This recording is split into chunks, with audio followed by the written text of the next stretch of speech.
2 Crônicas 21, de 1 a 4. Eu já vou ler, mas só para dar uma contextualizada nessa história, né? A gente está falando aqui de um dos reis de Judá, né? E a partir do momento que Salomão morre, o reino é dividido em dois, e a gente começa a ter uma oscilação enorme. Quando a gente vai lendo ali os livros de crônicas, os livros de reis, a gente vê que vinha rei ruim e os caras acabavam com toda a aliança, os caras esculhambavam tudo, desviavam o povo, eles se prostituíam com outros deuses, e vinha rei ruim atrás de rei ruim. É difícil falar isso, irmão, rei ruim. É um trava-língua quase, hein? O cara, né, para se complicar, né? E de vez em quando apareciam uns reis que eram bons, uns reis que faziam aquilo que estava no coração de Deus, né? E dois desses reis foram Asa e Josafá. Esses caras, eles vieram logo depois de Roboão, filho de Salomão, né? E do filho de Salomão. Então a gente teve duas gerações depois de Salomão que esculhambaram tudo, né? Perderam tudo aquilo de incrível que Davi tinha construído, que Salomão tinha construído. Então o rei Asa vem e ele promove uma grande restauração espiritual, ele restaura toda a liturgia espiritual do povo de Israel. O filho dele, Josafá, continua nos caminhos dele, e Israel tem uma grande restauração. Esses caras continuam vivendo a aliança que eles tinham. Mas quando Josafá morre, acontece isso aqui. Aí eu quero que você acompanhe comigo ali. 2 Crônicas 21, de 1 a 4. Diz assim, ó: quando Josafá morreu, foi sepultado com seus antepassados na cidade de Davi. Seu filho Jeorão foi seu sucessor. Os irmãos de Jeorão, os outros filhos de Josafá, foram Azarias, Jeiel, Zacarias, Micael e Cefatias. Está aqui, ó, meu amor, a lista de nome para a gente quando tiver filho. Todos foram filhos de Josafá, rei de Judá. Seu pai tinha dado a cada um deles presentes caros de prata, ouro e objetos de valor, e também algumas cidades fortificadas de Judá. Contudo, nomeou Jeorão para ser o seu sucessor, pois era o filho mais velho. Quando Jeorão havia se estabelecido firmemente no reino de seu pai, matou todos os seus irmãos e outros líderes de Judá. Querido, esse cara, ele se estabeleceu no reino sem nenhum problema. O texto diz que ele estava estabelecido. Ele não foi como outros reis. Davi foi perseguido. Tem vários reis. O filho de Salomão, que tem o reino dividido, esse cara enfrenta uma rebelião por causa das coisas que ele fez. Então diversos reis já sobem ao trono com problema, tendo que, né, enfrentar dificuldades. Mas esse cara não. Ele veio de dois reis que fizeram o que Deus tinha no coração para fazer. E esses caras tinham deixado tudo estabelecido. Josafá deixou para os filhos ouro, prata, ele tinha dado cidades fortificadas, e ele já tinha instituído esse cara como próximo rei. Não tinha dificuldade, ele já estava estabelecido. Esse cara tinha a faca e o queijo na mão para fazer mais um reinado incrível, seguindo a vontade de Deus. Mas quando esse cara se estabeleceu, ele subiu e mandou matar todos os irmãos dele e outros líderes de Judá. E aí a gente pode até parar e pensar, porque nessa época tinha muita traição, tinha muito conchavo político, como ainda existe, mas nessa época os caras se armavam para matar o cara. E a gente pode pensar, talvez os irmãos, como por exemplo, né, o filho de Davi tentou roubar o trono dele, talvez tivesse algo assim acontecendo, mas dá um pulo comigo lá em 2 Crônicas 21, 12 e 13. Nessa época Elias era profeta em Israel, e ele escreve uma carta a mando de Deus para esse rei, e a carta diz assim, 2 Crônicas 21, 12 e 13. Assim diz o Senhor, o Deus de seu antepassado Davi: você não seguiu o bom exemplo de seu pai Josafá, nem de seu avô Asa, rei de Judá.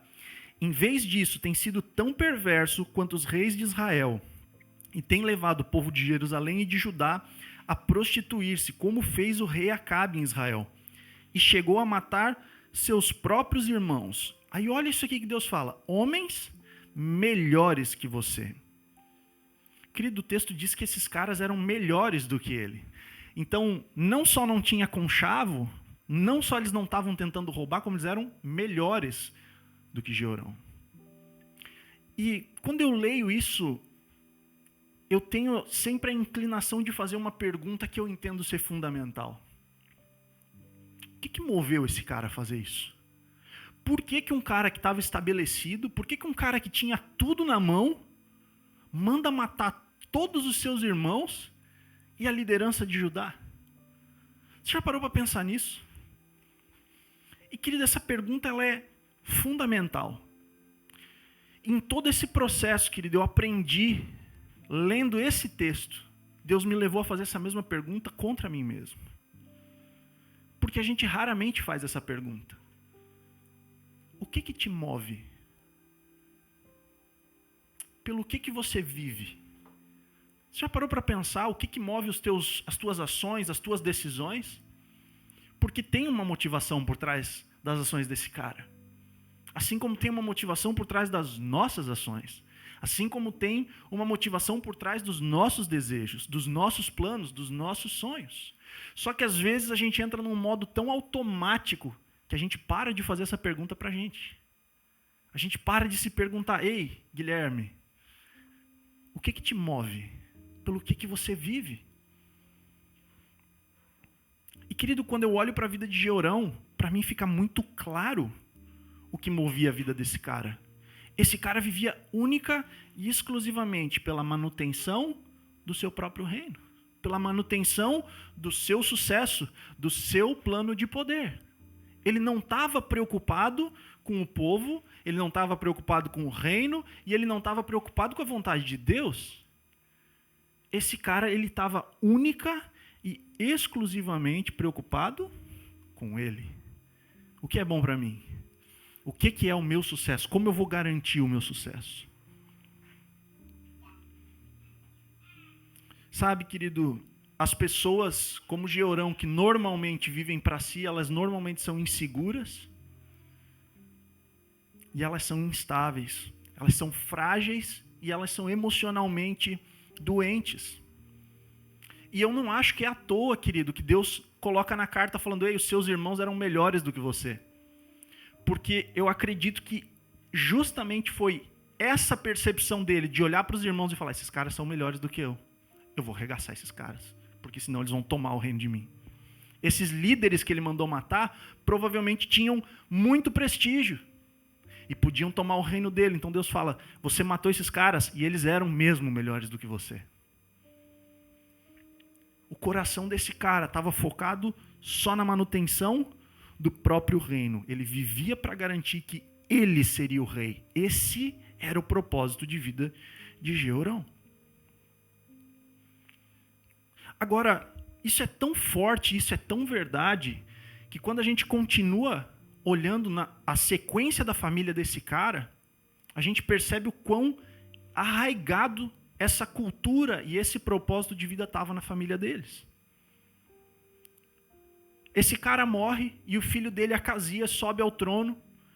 E o filho dele faz tanta besteira quanto ele, a ponto de só conseguir reinar 1 ano antes de morrer. E esse cara, Acasias, filho de Jeorão, tinha a mãe dele, que era a mulher de Jeorão, que se chamava Atália. E no dia que Acasias morre, adivinha o que a Atália fez? Corre comigo lá para 2 Crônicas 22, versículo 10. 2 Crônicas 22, 10.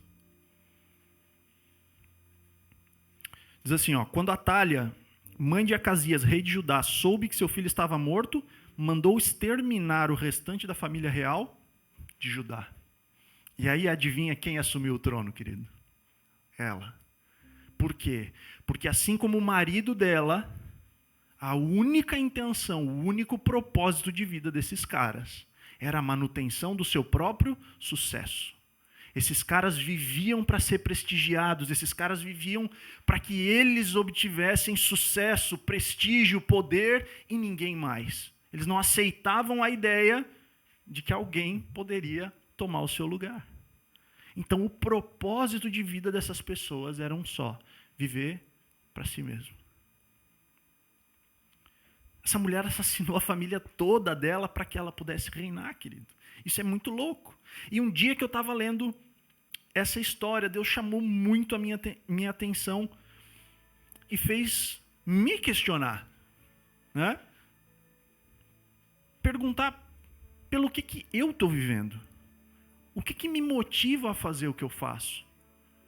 Sabe, quando a gente para, querido, de colocar os nossos planos, os nossos sonhos, os nossos desejos e as nossas motivações em xeque diante de Deus, a gente corre um grande risco, querido, de cair nessa armadilha de viver para nós mesmos, de viver só por nós. Agora, a pergunta é, por que a gente cai nessa armadilha? Por que sem perceber, de repente a gente se pega vivendo por nada? E, querido, é muito duro quando Deus te acorda e fala, ei, presta atenção pelo que você está vivendo, por que você tomou essa decisão, o que te moveu a viver ou a moldar a sua vida para esse formato. E eu não acredito, querido, que tem só uma resposta para essa pergunta. Mas eu acredito que uma delas é a nossa referência de valor do que é bom ou do que é realmente incrível, ela normalmente é distorcida. A gente passa a tomar essas decisões equivocadas e viver para nós mesmos quando a gente perde de vista a referência daquilo que é realmente maravilhoso. Quando a gente não tem referência, a gente começa a se contentar com coisas que são inferiores às que estão disponíveis para a gente. E às vezes a gente até acaba rejeitando coisas que seriam incríveis, mas que a gente nunca experimentou, nunca vai experimentar, porque a nossa referência é completamente distorcida. E aí, querida, a nossa vida fica travada num ciclo infinito de busca por algo vazio, que nunca satisfaz e nunca leva a gente para lugar nenhum. É um poço sem fundo. Por quê? Porque a gente está contente com coisas que a gente acha que são incríveis. Às vezes a gente acha que atingiu, né, o máximo. A gente encontrou algo que é maravilhoso e nada além daquilo pode me satisfazer mais. Mas isso acontece por causa da distorção de referência. Por isso a gente precisa constantemente colocar os nossos planos, os nossos sonhos em xeque. Pelo que eu tenho vivido, sabe? Qual é a minha referência de valor? Será que para mim valor é ter um título no emprego? Será que para mim o valor é a roupa que eu uso, o carro que eu dirijo, quantos seguidores eu tenho na rede social? Será que essa é a minha métrica? Quem são as pessoas que eu conheço? Quais são as viagens que eu faço? Aonde eu moro? Talvez essas sejam as nossas métricas. E essas métricas, elas entram na nossa vida e a gente aceita viver por essas métricas por uma falta de referência. Porque a gente realmente, às vezes, não sabe o que tem valor de verdade. Sabe, querido, quantas pessoas a gente conhece que desacreditaram do casamento? Falar, cara, casamento acaba tudo em divórcio, mano. Casamento é uma droga. Vai viver. Por quê? Porque o cara cresceu numa casa com um relacionamento abusivo, vendo os pais se destruírem, o casamento acabar, o cara está cercado só por essas coisas. Num exemplo um pouco mais leve, quantas vezes, querido, às vezes você come um negócio num lugar e é horrível, porque a pessoa não sabia preparar, e você vai para outro lugar, você come e fala, mano, mas isso aqui é bom demais. A referência distorcida, quando a gente usa a nossa realidade, as nossas experiências como ponto de referência, a gente acaba preso nessa armadilha, porque a gente acha que não existe nada além do que a gente já conhece. E, cara, isso é fundamental, quando a gente bota na cabeça que talvez eu não saiba de tudo, que talvez exista algo além, que talvez as minhas experiências não são o máximo da minha vida, talvez exista algo mais. Nesse lugar, querido, a gente consegue começar a destravar esse ciclo. Agora, olha só, quero que você abra comigo em Mateus 16.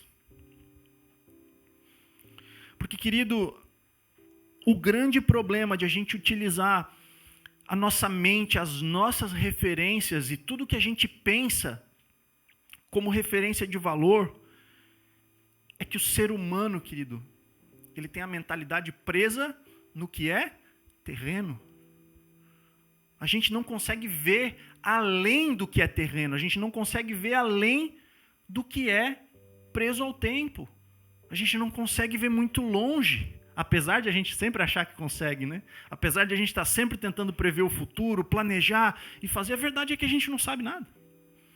Mateus 16, 21 e 23 diz assim, ó: daquele momento em diante, Jesus começou a falar claramente a seus discípulos que era necessário que ele fosse a Jerusalém e sofresse muitas coisas terríveis nas mãos dos líderes do povo, dos principais sacerdotes e dos mestres da lei.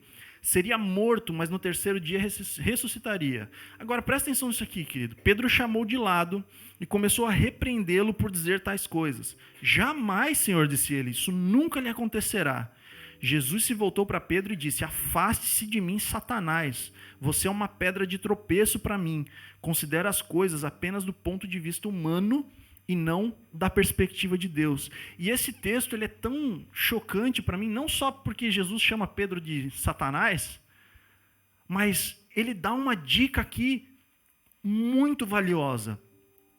Porque ele não está falando com Pedro. A partir do momento que ele fala Satanás, ele entende que é o diabo usando Pedro. Ele fala, porque você considera as coisas apenas do ponto de vista humano e não na perspectiva de Deus. Então, querido, quando a gente começa a viver pelos nossos desejos, pelas nossas experiências, pelo nosso ponto de vista, a nossa visão e a nossa vida, ela se alinha aos padrões do cão.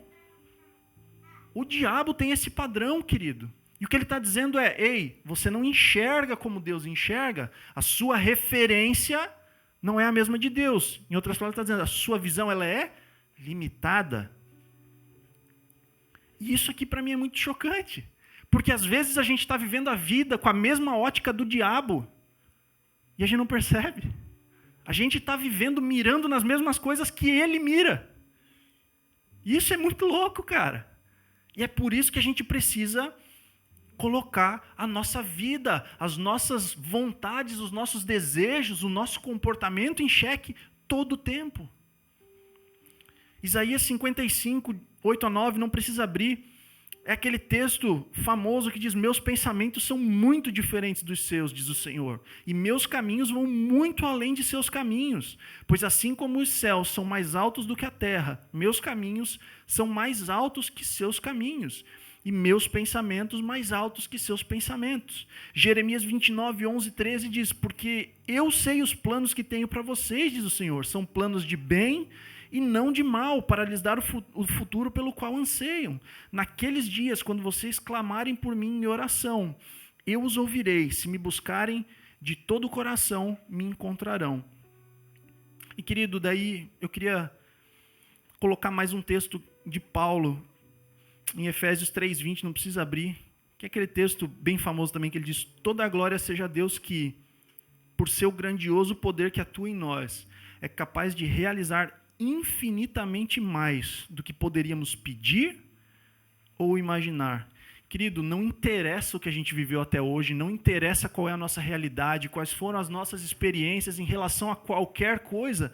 A verdade é que Deus sempre tem algo muito maior, muito mais incrível, muito além do que a gente podia pensar ou esperar. Não importa o quão incrível você ache que seja alguma coisa que você já conquistou. Deus sempre tem algo novo, sempre tem algo mais incrível, porque o padrão dele é sempre mais alto. E ele é criativo, e ele é criador, e ele tem algo para a vida de cada um. E a nossa métrica de sucesso nunca pode ser diferente da métrica de sucesso dele, que é uma só: cumprir a vontade dele. Querido, quando a gente vive alinhado com a vontade de Deus, a gente não vive preocupado com nada. E irmão, isso não é demagogia. Não estou falando aqui um chavão evangélico, místico. Isso é verdade. Quando a gente vive alinhado com a vontade de Deus, no centro da vontade de Deus, não existe preocupação. Porque existe uma linha muito fina entre estar atento e estar preocupado. E, querido, eu aprendi isso a duras penas. Quando a gente conhece a Deus, querido, a gente está no centro da vontade de Deus. A gente não vive preocupado, a gente vive atento. Essa é a diferença. Quando a gente está preocupado, querido, a gente aborta processos porque a gente começa a fazer coisas no momento errado, a gente faz o que não é para fazer, quando não é para fazer, do jeito que não é para fazer. Agora, querido, tem uma grande diferença, porque quando a gente está alinhado à vontade de Deus e a gente está atento, Deus vai nos direcionar o que fazer, no momento pelo qual fazer, e do jeito que Ele quer fazer. Ele não está preso ao tempo. Sabe, irmão, isso não quer dizer que a gente vai ficar parado esperando as coisas cair do céu. Às vezes, o que fazer, quando e como fazer, é um processo extremamente desconfortável em que Deus vai te espremer. Às vezes, querido, Deus quer te levar para um lugar, mas Ele vai precisar mexer, Ele vai precisar tirar toda a estrutura, refazer todos os fundamentos, para que você consiga suportar o peso do que Ele vai colocar na sua mão lá para frente. O problema de quando a gente se preocupa é que a gente tenta antecipar o movimento de Deus e a gente sai correndo na frente, fazendo as coisas antes da forma que Ele quer, do tempo que Ele quer que a gente faça, da forma errada, e a gente se arrebenta, e a gente arrebenta o processo todo. Sabe, quando eu olho para o povo de Israel, eu acho muito louco quando o texto diz que eles tinham a coluna de nuvem que ia à frente deles para guiar o caminho, e que quando a nuvem parava, eles paravam. A diferença de alguém que anda preocupado é os caras olharem e falar, mano, a nuvem parou, acho que a gente já pode começar a ir na frente para tentar já acelerar. Não, esses caras eles ficavam parados, atentos, esperando para onde é que a nuvem vai, quando é que a nuvem levanta. Porque estar atento garante não só que a gente vai fazer as coisas na hora certa, mas também garante que a gente vai chegar no destino certo. Porque se eu saio andando na frente da nuvem, não só eu posso perder o tempo, mas eu também posso errar o destino.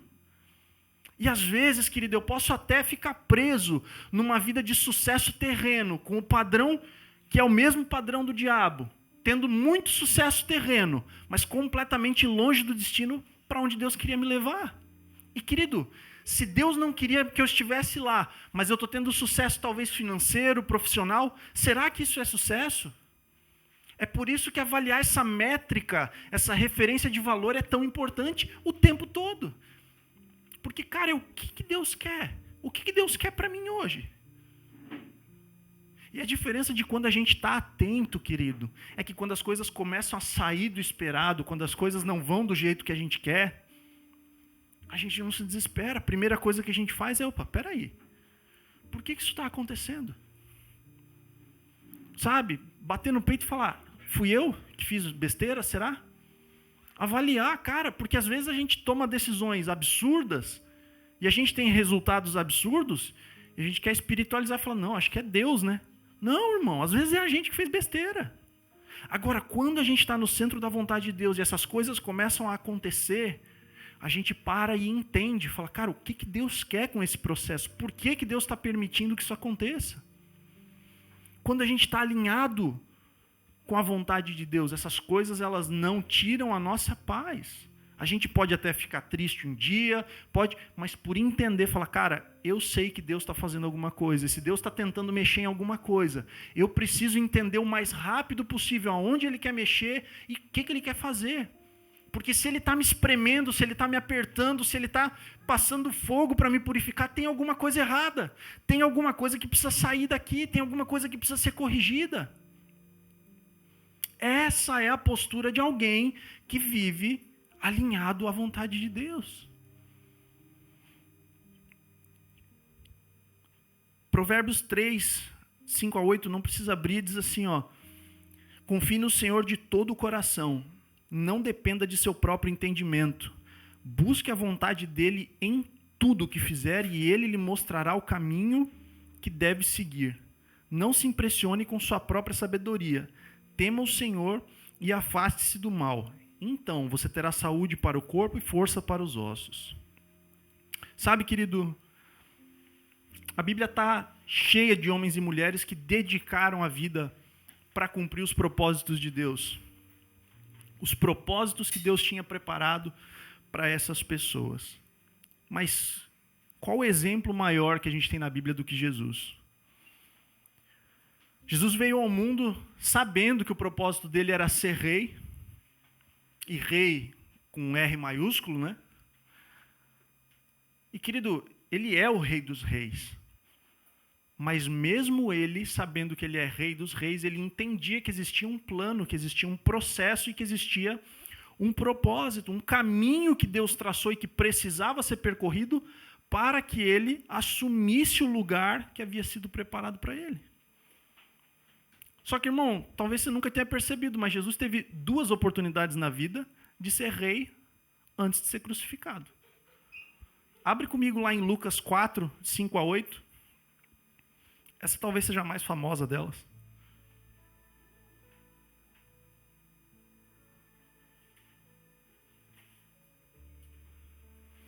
Lucas 4, de 5 a 8. Diz assim, ó. Então, o diabo o levou a um lugar alto e, num momento, lhe mostrou todos os reinos do mundo. Eu lhe darei a glória desses reinos e a autoridade sobre eles, pois são meus e posso dá-los a quem eu quiser, disse o diabo. Eu lhe darei tudo se me adorar. Jesus respondeu, as Escrituras dizem, adore o Senhor, o seu Deus, e sirva somente a Ele.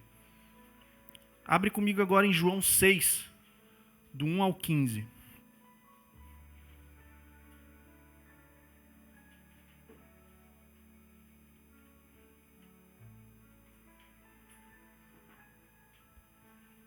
João 6, de 1 a 15.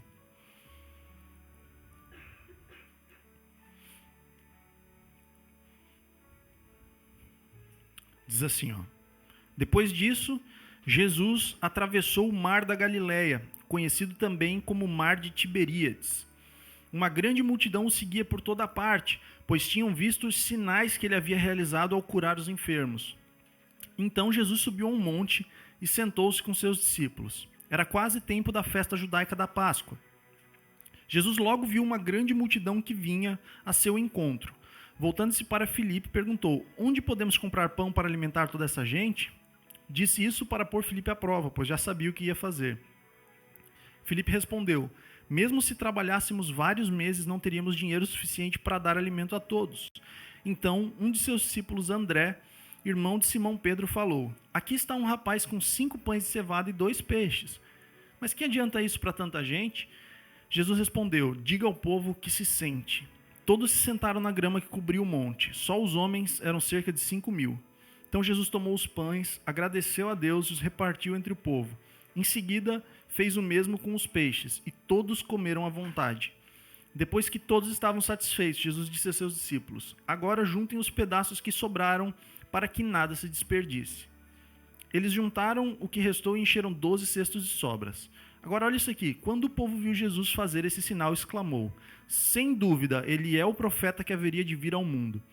Jesus sabia que pretendiam obrigá-lo a ser rei deles, de modo que se retirou sozinho para o monte. O texto de Mateus diz que ele despede a multidão e ele sai para o monte para orar sozinho. E é depois desse momento que ele passa a noite, ele não sai só daqui e ora um pouquinho e sai, ele vira a noite em oração, e enquanto ele está orando, os discípulos dele estão atravessando o mar, e ele vai andando sobre as águas.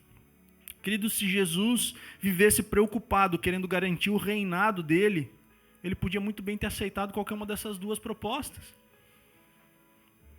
E, cara, a proposta do diabo ela é muito sedutora, porque o diabo não promete só o reino de Israel. O povo quer fazer ele rei de Israel. O diabo fala, ei, eu vou te dar o governo de tudo.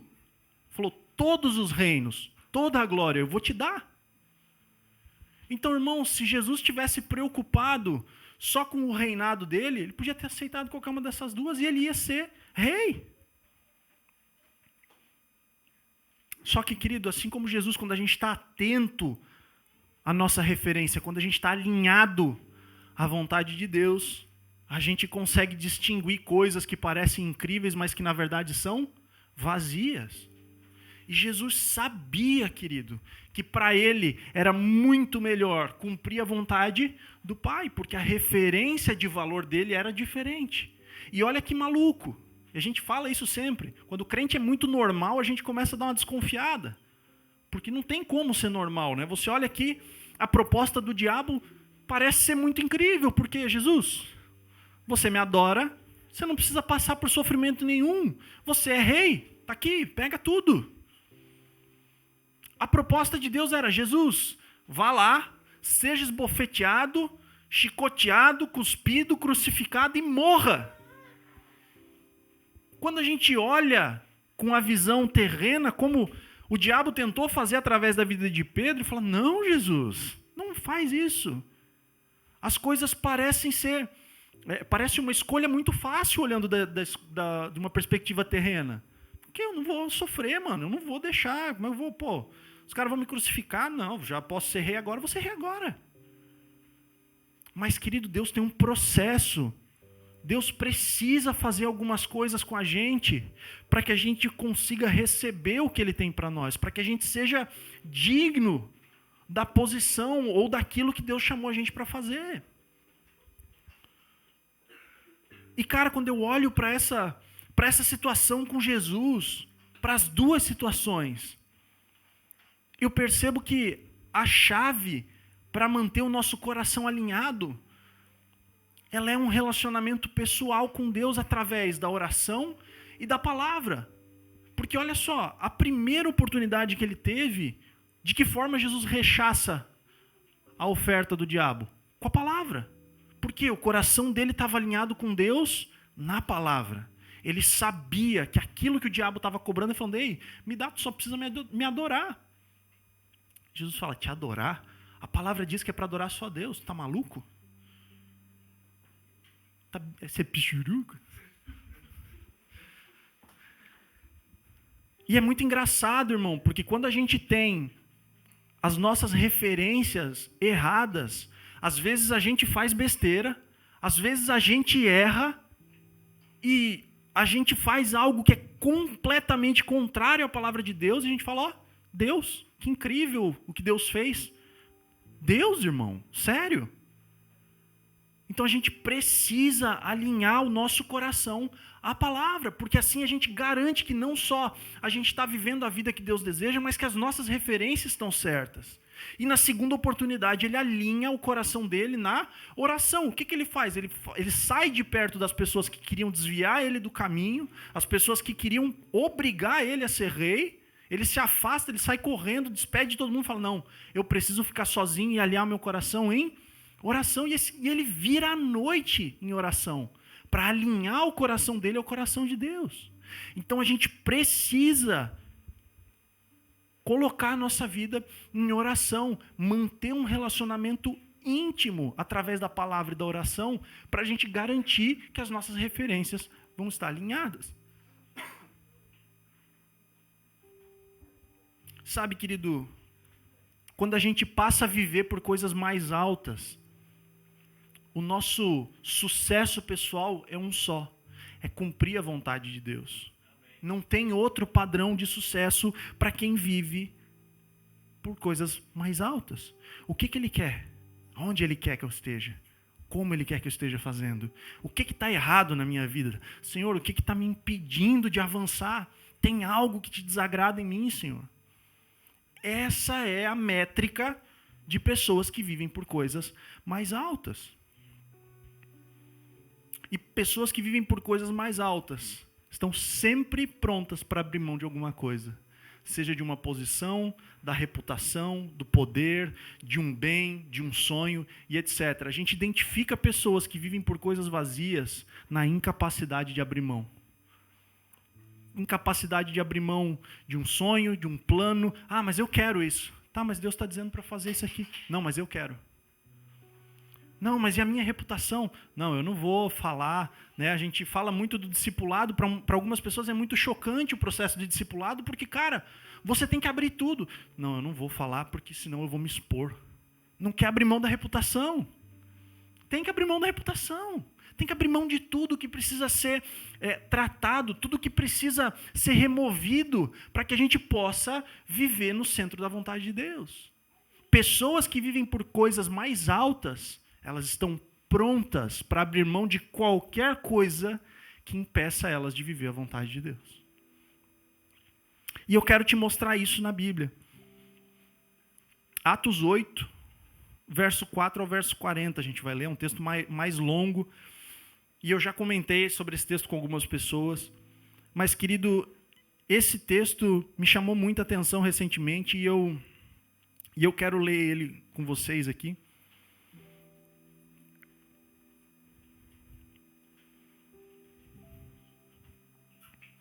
Atos 8, do verso 4 ao verso 40.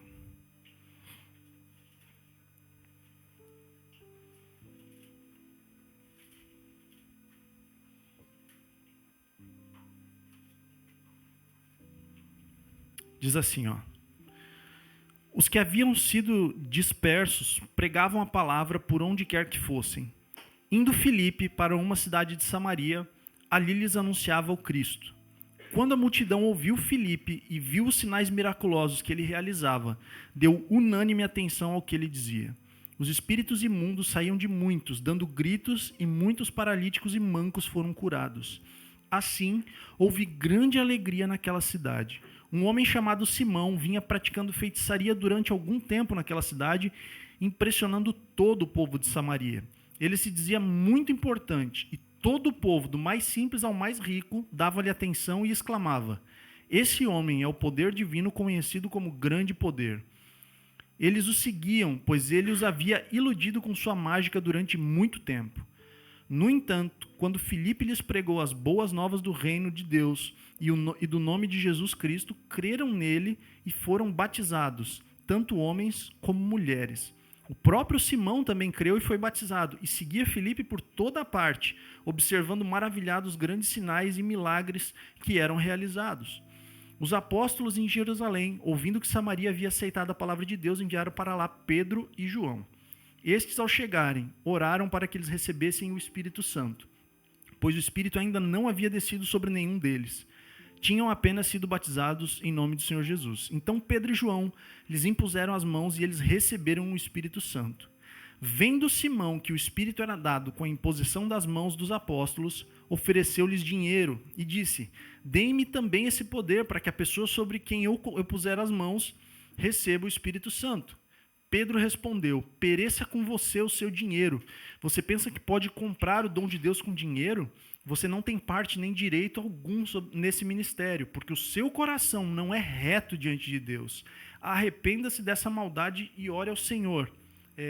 Talvez ele lhe perdoe tal pensamento do seu coração, pois vejo que você está cheio de amargura e preso pelo pecado.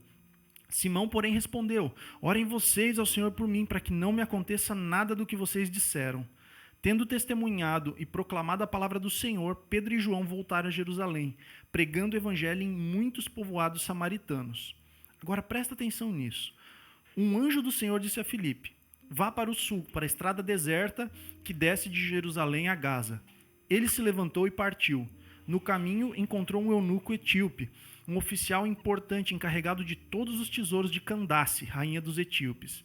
Esse homem viera a Jerusalém para adorar a Deus e, de volta para casa, sentado em sua carruagem, lia o livro do profeta Isaías. E o Espírito disse a Filipe: aproxime-se dessa carruagem e acompanha. Então Filipe correu para a carruagem, ouviu o homem lendo o profeta Isaías e lhe perguntou: o senhor entende o que está lendo? Ele respondeu: como posso entender se alguém não me explicar? Assim convidou Filipe para subir e sentar-se ao seu lado. O eunuco estava lendo esta passagem da Escritura. Ele foi levado como ovelha para o matadouro e como cordeiro mudo diante do tosquiador. Ele não abriu sua boca. Em sua humilhação foi privado de justiça. Quem pode falar dos seus descendentes? Pois a sua vida foi tirada da terra. O eunuco perguntou a Filipe: diga-me, por favor, de quem o profeta está falando? De si próprio ou de outro? Então, Filipe, começando com aquela passagem da Escritura, anunciou-lhe as boas novas de Jesus. Prosseguindo pela estrada, chegaram a um lugar onde havia água. O eunuco disse: olhe, aqui há água, que me impede de ser batizado? Disse Filipe: você pode, se crê de todo o seu coração. O eunuco respondeu: creio que Jesus Cristo é o Filho de Deus. Assim deu ordem para parar a carruagem. Então Filipe e o eunuco desceram à água, e Filipe o batizou. Quando saíram da água, o Espírito do Senhor arrebatou Filipe repentinamente. O eunuco não o viu mais, e cheio de alegria, seguiu o seu caminho. Filipe, porém, apareceu em Azoto, e indo para Cesareia, pregava o evangelho em todas as cidades pelas quais passava. Querido, esse é um trecho bem longo, mas ele é muito precioso, porque quando a gente olha para o que está acontecendo aqui, a gente tinha um cara que tinha o prestígio da cidade inteira. Simão, ele carregava a multidão atrás dele, todo mundo achava esse cara incrível, diziam que ele era o poder de Deus, chamavam ele de o grande poder, e ele iludia todo mundo. Filipe chega lá, começa a pregar o evangelho, e de repente todo mundo que achava Simão incrível, começa a achar Filipe incrível. E todo mundo que seguia o cara, para de seguir o cara e vai seguir Filipe.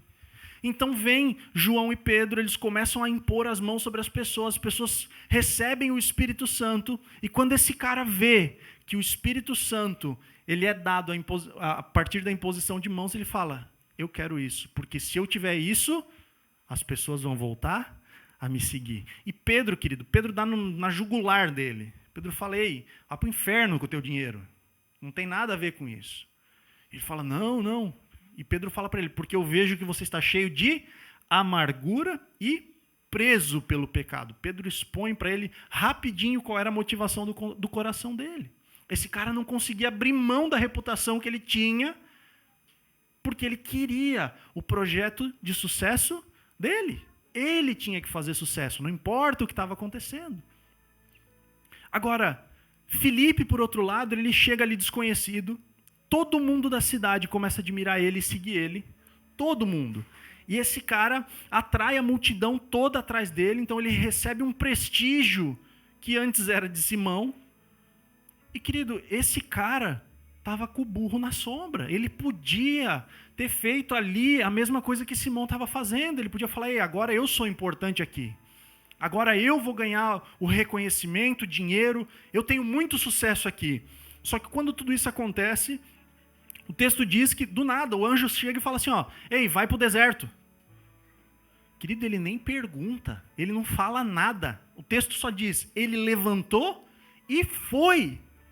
Irmão, ele largou todo o prestígio que ele adquiriu, ele largou toda a fama, todo o sucesso dele, ele só largou e foi. Por quê? Porque Deus mandou. E, querido, para quem vive por coisas mais altas, se Deus mandou, acabou.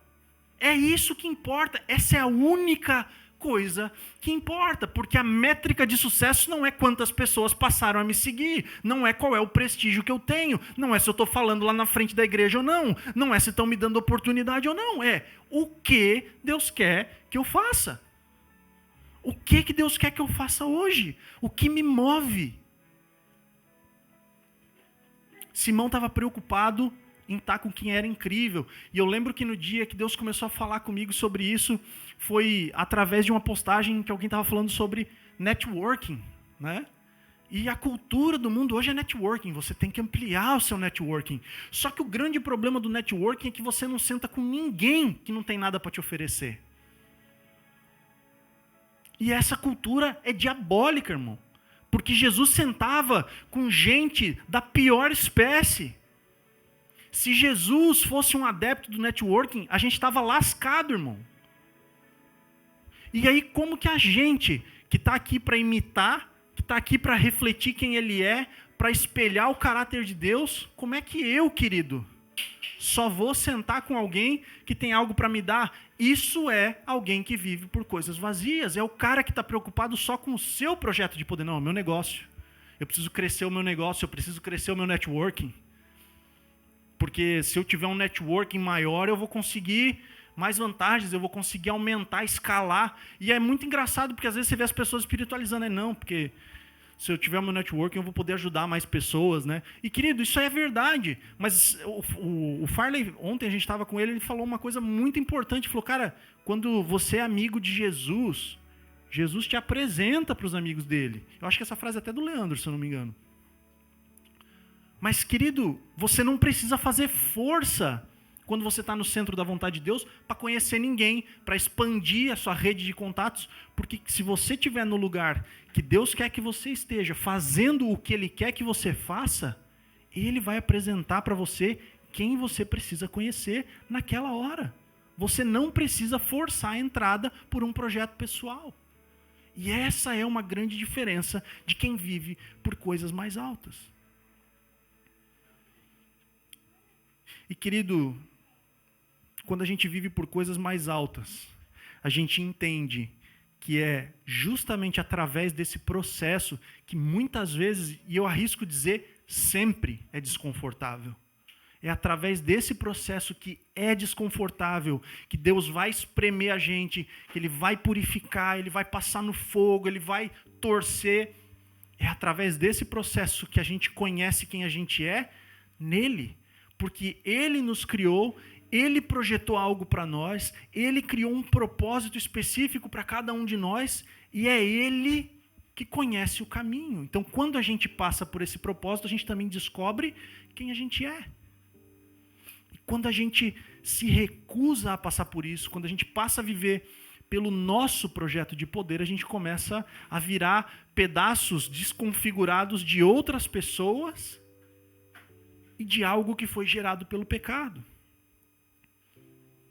Quem sabe quem é, querido, quem sabe para onde vai, quem está alinhado com a vontade de Deus, nunca tenta assumir algo que não é seu, nunca tenta forçar a entrada em lugar nenhum, nunca tenta fazer algo que não foi criado para fazer, mas tem satisfação total na vontade de Deus. Agora, querido, vamos voltar lá para a vida de Georão. Queria que você voltasse comigo lá para 2 Crônicas 22. Porque, querido, ao contrário do rei Georão e da mulher dele, o sacerdote Joiada e a mulher dele, que eram sacerdotes da época, viviam por coisas mais altas. 2 Crônicas 22, do 10 ao 12. Quando Atália, mãe de Acasias, soube que seu filho estava morto, mandou matar toda a família real de Judá. Mas Jeozeba, filha do rei Georão, pegou Joás, um dos filhos do rei Acasias, que iam ser assassinados, e o colocou num quarto junto com a sua ama. Assim, Jeozeba, filha do rei Georão, mulher do sacerdote Joiada, e irmã de Acasias, escondeu Joás de Atália, de forma que ela não pôde matá-lo. 6 anos ele ficou escondido com elas no templo de Deus, enquanto Atália governava o país. Agora pula lá para o capítulo 23, 2 Crônicas 23, de 1 a 3. No 7º ano, Joiada encorajou-se e fez um acordo com os líderes dos batalhões de Sem. Azarias, filho de Jeroão, Ismael, filho de Joanã, Azarias, filho de Obed, Mazéias, filho de Adaías, e Elisaf, filho de Zicre. Eles percorreram todo o Judá e reuniram de todas as cidades os levitas e os chefes das famílias israelitas. Quando chegaram a Jerusalém, toda a assembleia fez um acordo com o rei no templo de Deus. Joiada lhes disse: reinará o filho do rei, conforme o Senhor prometeu acerca dos descendentes de Davi. Querido, bem diferente do rei Georão e da mulher dele, o sacerdote Joiada, ele não estava nem aí nem para a vida dele, irmão. Porque esse cara estava tramando contra a rainha. Ele armou um conchavo para tirar a rainha que assassinou toda a família real e assumiu o trono contra a vontade de Deus. Esse cara falou que se lasque a minha vida, que se lasque o meu ministério se precisar, mas a vontade de Deus, que é que um descendente de Davi se sente no trono, precisa ser cumprida. E que se eu morrer, por isso que eu morra. Mas essa é a vontade de Deus. Então esses caras, contra toda a lógica, contra tudo aquilo que poderia ser natural, eles escondem essa criança e no tempo certo eles tiram essa mulher, eles destituem essa mulher do trono, ela é morta e esse garoto assume a posição de rei de acordo com a vontade de Deus. Irmão, quando eu olho para a vida desses dois caras e eu comparo o fim da vida de Georão e o fim da vida de Joiada, fica muito claro a diferença e o resultado da vida de alguém que vive por coisas vazias ou de alguém que entendeu o que é viver por coisas mais altas. Corre comigo lá para 2 Crônicas 21, 18 a 20. 2 Crônicas 21, de 18 a 20. Depois de tudo isso, o Senhor feriu Jeorão com uma doença intestinal incurável. Ela se tornou cada vez mais grave e, ao fim de 2 anos, seus intestinos saíram do corpo e ele morreu em agonia. Agora, presta atenção nisso aqui, irmão. Seu povo não fez fogueira nenhuma em sua homenagem, como havia feito para seus antepassados. Jeorão tinha 32 anos quando começou a reinar e reinou em Jerusalém por 8 anos. Agora olha que forte. Ninguém lamentou a sua morte. Ele foi sepultado na cidade de Davi, mas o quê? Não no cemitério dos reis. Esse cara gastou a vida para garantir o reinado dele. Esse cara passou a vida inteira fazendo tudo o que estava ao alcance dele para perpetuar o poder pessoal dele, o projeto de poder, o reinado dele, para impor e fazer com que as pessoas entendessem e aceitassem que ele era rei. Mas quando ele morreu, nem no túmulo dos reis ele foi sepultado. Agora, corre para mim para 2 Crônicas 24, 15 a 16. Diz assim, Joiada viveu muitos anos e morreu em idade avançada, com 130 anos. Foi sepultado entre os reis na cidade de Davi, pois havia feito bem em Israel para Deus e seu templo. Esse cara que não era rei, esse cara que não tentou ser rei, esse cara que não tentou assumir uma posição que não era dele, esse cara que entendeu que não importa se a vida dele ia ser tomada, que não interessa se a reputação dele ia ser destruída, se ele podia ser destituído do cargo de sacerdote, fez aquilo que ele sabia que era a vontade de Deus. Ele foi sepultado como rei em Israel, mesmo sem ter sido rei.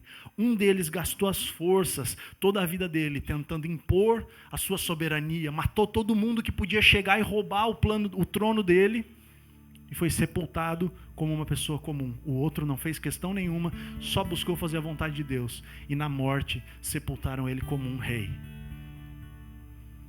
Sabe, querido, a gente precisa entender muito rápido que o nosso padrão do que é incrível, que o nosso padrão do que é bom, que o nosso padrão do que importa, ele é muito baixo, irmão. A gente não sabe o que é incrível de verdade. Nós precisamos aprender a viver por coisas mais altas. E a gente precisa aprender a fazer esse check-up quase que todos os dias, se não todos os dias. Cara, pelo que eu estou vivendo? Eu vou tomar uma decisão. Cara, mas peraí. Por que eu vou decidir por esse lado? Por que eu estou fazendo isso? Por que eu não estou fazendo isso? O que eu não estou conseguindo abrir mão? Será que a minha reputação está me prendendo? Será que o valor que eu dou hoje é o quê? Para a roupa que eu uso, para onde eu moro, o carro que eu tenho? Não, irmão. O que Deus quer? Viver por coisas mais altas, irmão. O que Deus quer de mim hoje? O que Deus quer de você hoje? Talvez seja um processo de transformação. Talvez Deus queira mudar alguma coisa na sua vida e você está agarrado e não quer deixar Ele mexer. Talvez seja necessário um arrependimento profundo. Talvez seja necessário uma mudança drástica em alguma coisa. Talvez no seu emprego. Talvez você abrir mão de alguma coisa que você ame. Eu não sei. Mas a gente precisa conseguir olhar para a nossa vida e fazer esse questionamento. O que me move? Pelo que eu estou vivo? O ar está entrando no meu nariz agora, para quê?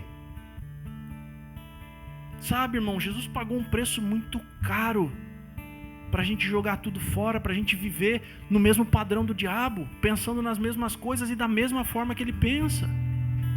A gente precisa aprender a viver por coisas mais altas. Amém, querido? Vamos ficar de pé. Quero orar com você.